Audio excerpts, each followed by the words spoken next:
अब हम लोग देखते हैं संघनन। संघनन को बोलते हैं कंडेंसेशन अंग्रेजी में। क्लियर है? देखिए संघनन क्या होता है, जल का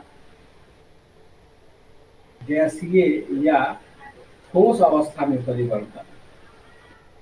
ठोस अवस्था में क्या है, परिवर्तन, क्या कहलाता है, संघनन कहलाता है। देखो संघनन जो होता है, संघनन वह दो स्थिति पर डिपेंड करता है, या समझो कि उसके दो कारण होते हैं।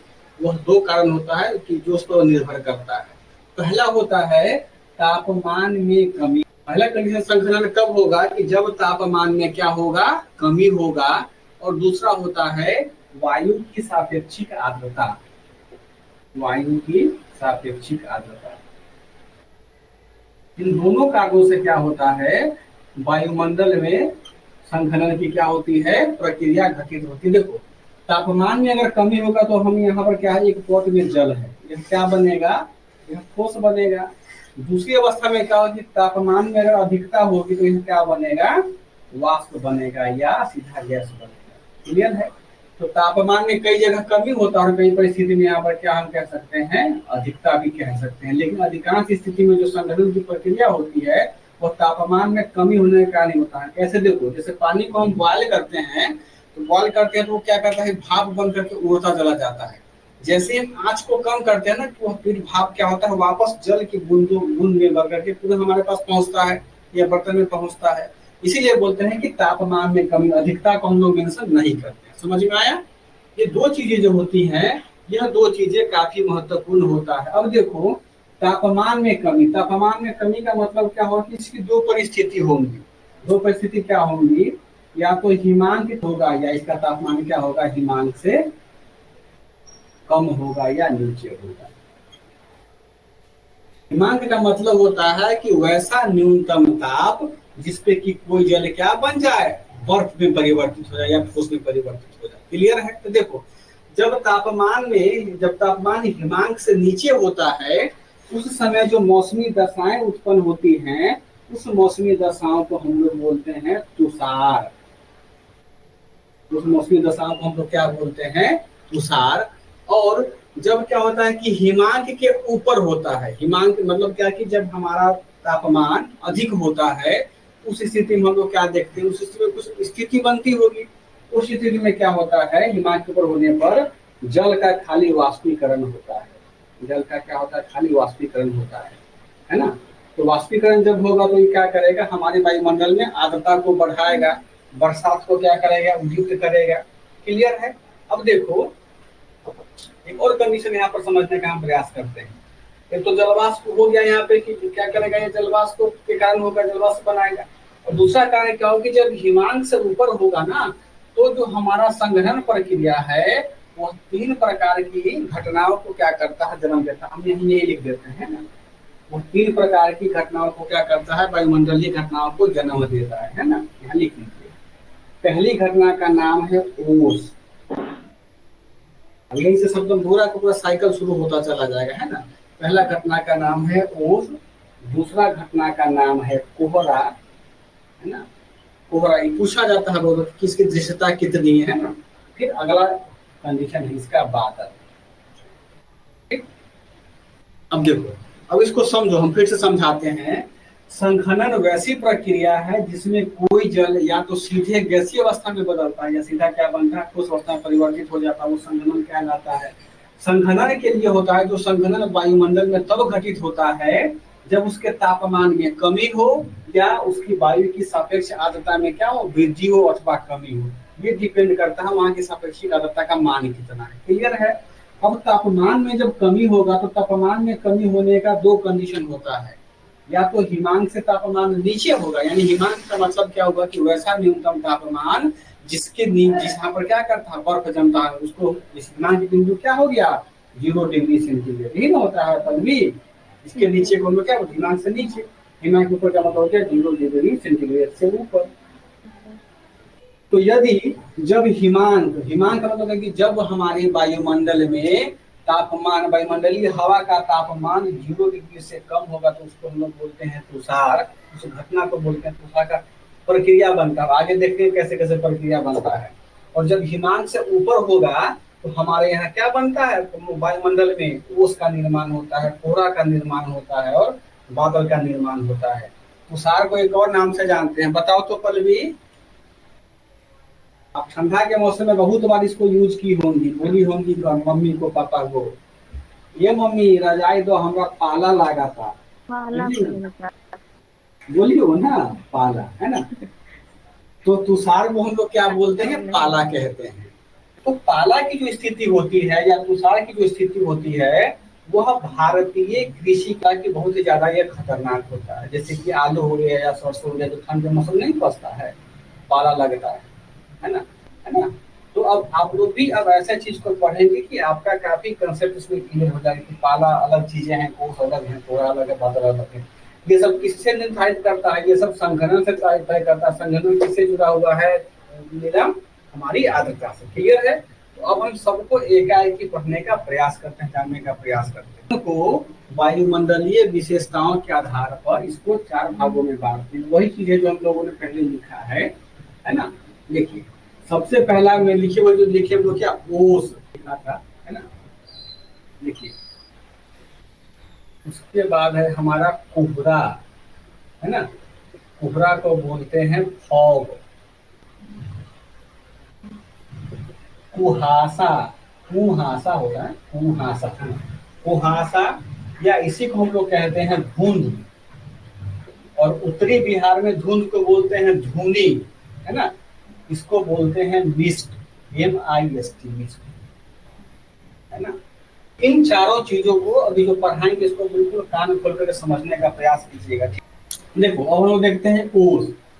देखिए ओस क्या है, ओस जो होता है, ओस कहाँ होगा बताओ तो, ब्रह्मांड में के कौन से हिस्से में होगा, यह ब्रह्मांड में होगा हमारे भूपृष्ठ पर। भाई ओस देख, ओस तो नीचे नहीं गिरता, जमीन पर नहीं गिरता है। देखिए लिख लीजिए ओस क्या है, ओस धरातल के सबसे निकट वायु, निकट की वायु में उपस्थित जलवाष्प की मात्रा है जो संघनित होकर के पानी की छोटी छोटी बूंदों में परिवर्तित होकर वापस जमीन पर गिरती है। यह घटना प्रायः रात्रि के समय होता है। देखो ओस क्या है इसको समझो पहले। देखिए हमने कहा कि ओस क्या है कि धरातल के सबसे निकट, जितना निकट है ना, निकट क्या है, वायु में उपस्थित जलवाष्प की मात्रा है। देखो हमने एक और लिखा है कि यह रात में होता है। यहाँ पर समझिए कि सूर्य क्या हुआ कि दिन में यह प्रकाश आया, दिन में क्या हुआ यहाँ का प्रकाश आया, प्रकाश क्या होता है कि फिर परावर्तित भी हो गया। प्रकाश क्या हुआ यहाँ से आया, फिर प्रकाश परावर्तित हो गया। लेकिन अब जरा सोचो कि जब परावर्तित होता है तो रात्रि के समय, दिन में समय, दिन के समय आसपास को जो मतलब ये क्षोमंडल का हिस्सा है परावर्तन, तो आसपास के दिन के समय आसपास में कैसा तापमान होगा, तापमान ऊंचा होगा। तापमान ऊंचा का मतलब यहाँ पर कौन सा क्षेत्र होगा, यहाँ पर निम्न ताप का केंद्र बनेगा, बनेगा ना। और क्या होगा, ऊपर में क्या हो जाएगा, जितना ऊंचाई पर जाएंगे तो तापमान तो घटता है ना, तो ऊपर में कैसा रहा, ऊपर में उच्च वायु दाब रहा, तो ऊपर की वायु धीरे धीरे नीचे की ओर सरकती रहती है, हल्का हल्का मात्रा, ठीक, दिन के समय में। लेकिन रात के समय देखिए, रात के समय में अब देखो धरती जितना अधिक गर्म होता है, यहाँ धरती पर तो क्या है कि जमीन भी है और पानी भी है ना जी, दोनों भाग हैं। तो धरातलीय भाग क्या हुआ कि रात में जितना जल्दी गर्म होता है जितना ठंडा हो जाएगा, लेकिन जल तो देर से गर्म, जल से ठंडा होता है, हमने बताया था ना आपको। तो रात में क्या हुआ कि रात में जो जलीय भाग होता है वो क्या हुआ कि वो गर्मे रहा, गर्म रहा। तो यहाँ की गर्म वायु क्या ऊपर उठी, तो गर्म वायु जब ऊपर उठी तो इसको स्थान तो खाली हो गया, खाली हो ना गया जी। इस स्थान, इस हवा को, तो जगह को भरने के लिए कोई ना कोई जाएगा। तो यही जो ऊपर में क्या है कि जलवाष्प जो बूंदे हैं अपना इसको भरते भरते क्या करती है, आती रहती है, भरने के लिए आती रहती है। चूंकि वह क्या है कि ठंडा का समय, ठंडा के समय में क्या है कि आपका जो क्या है कि जब वायु में ऑलरेडी आर्द्रता क्या है, भरा पड़ा हुआ है, वो संतृप्त है, यानी उसमें और जलवाष्प नहीं ग्रहण किया जा सकता है। तो मौसम भी बरसात का नहीं है उस समय में।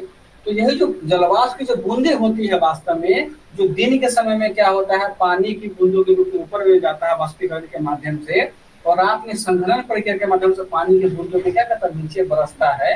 तो छोटी छोटी वो पानी की बूंदे ड्रॉपलेट्स होते हैं, उसी को हम लोग क्या बोलते हैं, ओस बोलते हैं। यह वास्तव में पार्थिव विकिरण के कारण होता है। मतलब क्या कि दिन के समय में क्या होता है कि तुम्हें पता है कि यहाँ लेयर होता है ओजोन का आगे, तो कुछ किरणें क्या होती है कि सूर्य की किरणें ओजोन लेयर को बात तो कर जाती है, लेकिन जब यहाँ से उसका परावर्तन रात में होता है तो ये यहीं पर वायुमंडल को गर्म करके रखी रहती है, यानी ये सूर्य के प्रकाश को वापस जाने ही नहीं देती है। कुछ ऊर्जा ऐसा है, तो यहाँ का पूरा आसपास का वायुमंडल कैसा रहा, गर्म हो जाता है आसमान में, और ऊपर से क्या होता है, ऊपर से पानी की बूंदें बढ़ती रहती है। तो इसीलिए ओस जो है पूरी पृथ्वी पर जहाँ जहाँ स्थलीय भाग है, समुद्री भाग है, वहाँ वहाँ क्या होता है, ओस गिरता रहता है।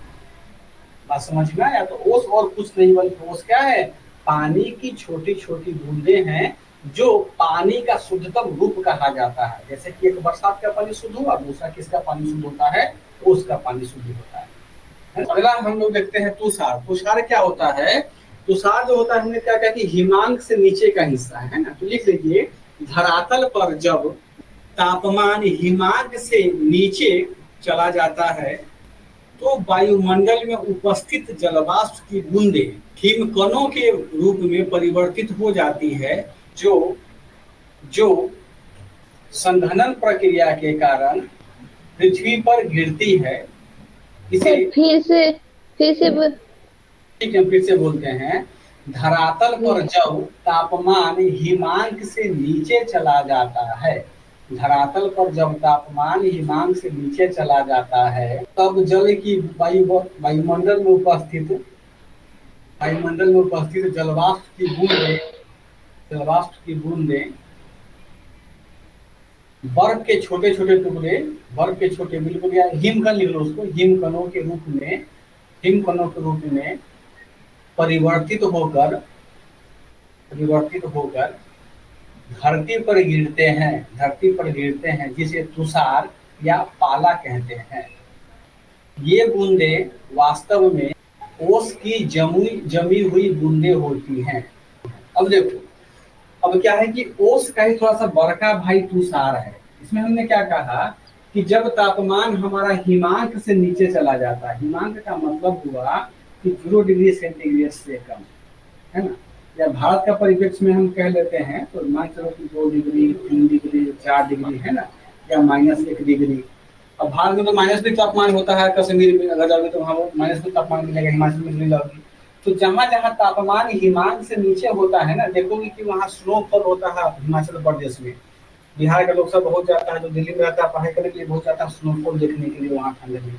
वो स्नोफॉल क्या होता है, वास्तव में वही जल का बूंद होता है, जो क्या करता है कि कम तापमान के कारण क्या होता है, जम जाता है। पता नहीं कि जल को अगर कम तापमान धीरे धीरे जमना शुरू हो जाता है, तो प्रक्रिया होता है, जल का नेचर होता है। तो ऊपर से आया जल का बूंद, ऊपर से क्या आया, जल की बूंद, लेकिन हमारे आसपास का जो तापमान है वायुमंडल का, तो तापमान कम है। तापमान कम है तो वो क्या करता है, उस पानी को बिल्कुल हिमांक जमा देता है। तो वास्तव में जो तुषार होता है, वो बर्फ का बूंद जो वो जमेगा, और हिमांक नीचे उसका तापमान है तो उसका बर्फ का तापमान और अधिक होगा ना जी। तो आसपास का तुषार जब होता है तो आसपास का तापमान भी क्या करता है, बहुत कम कर देता है। और तुषार जो होता है, इसको पाला कहते हैं। यह भारत जैसे विकासशील देश में जो कृषि अर्थव्यवस्था वाला देश है ना, उसके लिए सर्वाधिक खतरनाक होता है। बहुत बड़ा बड़ा फसल बर्बाद हो जाएगा तुषार के कारण।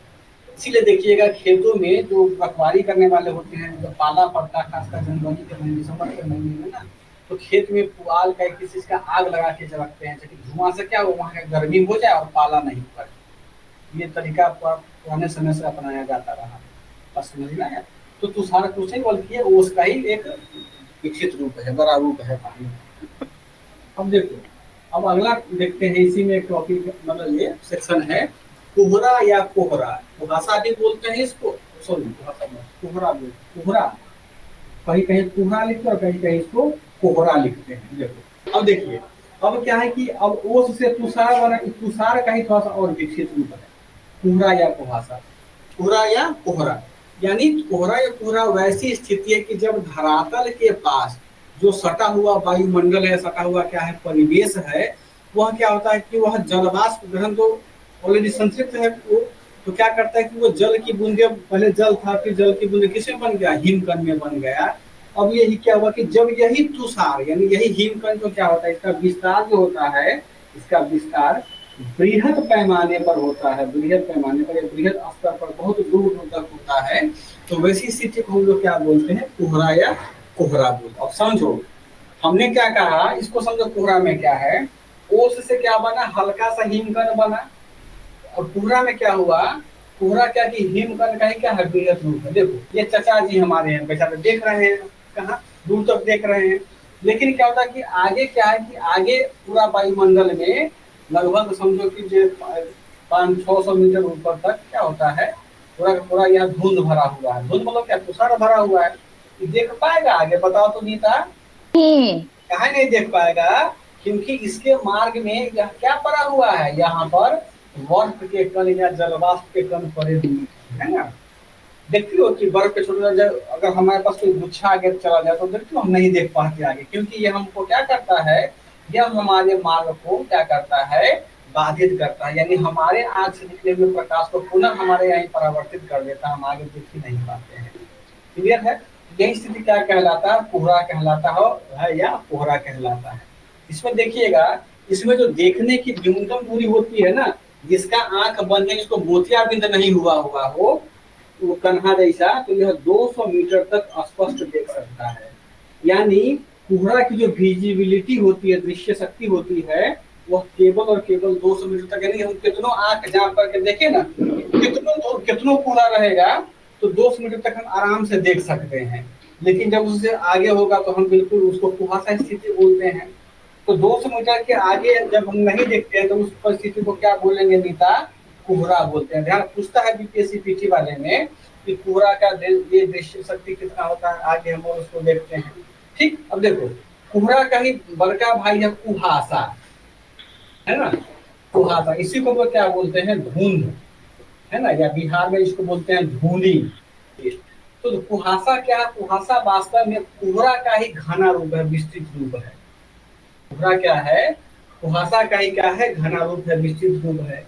मतलब क्या कि इसमें जो देखने की शक्ति होती है वह 1 किलोमीटर से अधिक और 2 किलोमीटर से कम होती है। कुहासा में क्या होता है, हम आराम से 1 किलोमीटर से लेकर के 2 किलोमीटर तक देख सकते हैं, है ना।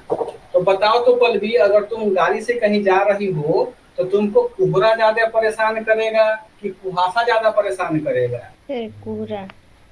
तो इसकी जो दृश्य शक्ति होती है, यानी 1 किलोमीटर से 2 किलोमीटर, इसका होता है 200 मीटर। यही ध्यान रखना है इसमें। बात समझ में आया? वो क्या देखा, धुनी का देखा।